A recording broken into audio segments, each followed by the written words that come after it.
Sahabat, mari kita berdoa sebelum merenungkan firman bersama. Ya Allah, sahabat kami, tolonglah kami merefleksikan hidup kami. Biarlah kami disapa oleh dirimu hari ini, sehingga kami boleh sanggup menjalani hidup kami. Dalam Tuhan Yesus Kristus kami berdoa, amin.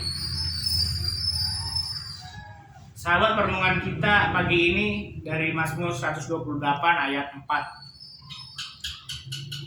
Mazmur 128 ayat 4, sesungguhnya demikianlah akan diberkati orang laki-laki yang takut akan Tuhan.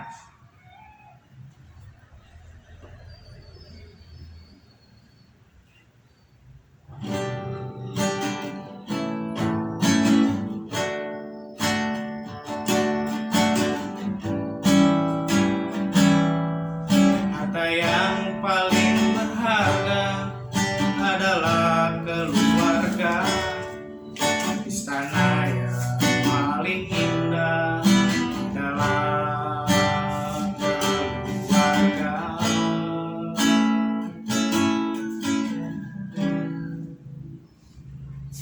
Sahabat, harta yang paling berharga adalah keluarga. Oleh sebab itu, sebagai suami, menjadi naluri kita untuk melindungi harta kita, yaitu keluarga kita, anak dan istri kita. Sebagai laki-laki, apapun akan kita perbuat untuk melindungi, membahagiakan mereka. Melihat tawa dan senyum mereka adalah kebahagiaan tersendiri untuk kita. Tapi pernahkah kita bertanya dalam hati kita, ketika kita merefleksikan hidup kita hening dan tenang sejenak, apakah yang akan kita wariskan atau sebagai legacy untuk kita berikan pada mereka? Karena tidak selamanya kita bersama dengan mereka. Ada waktu tertentu kita tidak bisa bersama dengan mereka, baik sementara maupun selamanya.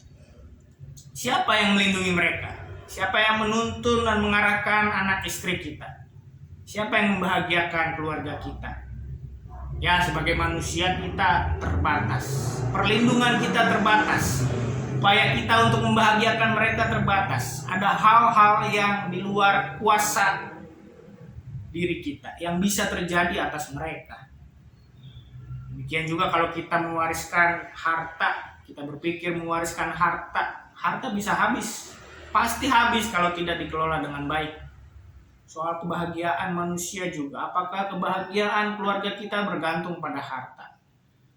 Tentu tidak demikian seharusnya. Ada satu legacy atau warisan yang bisa kita tinggalkan dan berikan pada anak istri kita, pada keluarga kita, yang tidak dapat habis dan bahkan berguna bagi kehidupan mereka dan keturunan kita selanjutnya, yaitu sikap hidup yang takut akan Tuhan. Sikap hidup yang takut akan Tuhan, itulah peranan kita sebagai suami di dalam keluarga yang berbahagia.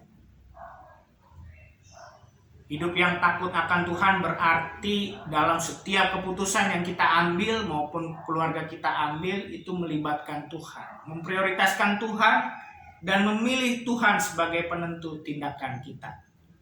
Sehingga tindakan kita tidak akan bertentangan dengan firman Tuhan, baik di dalam pekerjaan kita atau dalam relasi mengasihi pasangan kita atau mendidik anak kita tidak akan bertentangan dengan firman Tuhan. Bahkan kita sendiri sebagai laki-laki, sebagai suami, kita terlebih dulu bertelut dan berdoa, memohon Tuhan memimpin di depan, melangkah mengarahkan kita sebagai kepala keluarga, supaya langkah apa yang kita ambil tidak membawa keluarga kita kepada kehancuran, tapi justru kebahagiaan di dalam Tuhan.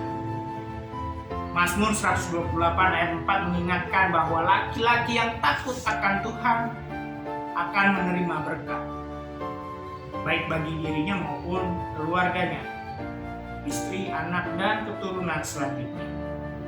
Hidup takut akan Tuhan membuat hidup kita bahagia dan aman dalam perlindungan Tuhan.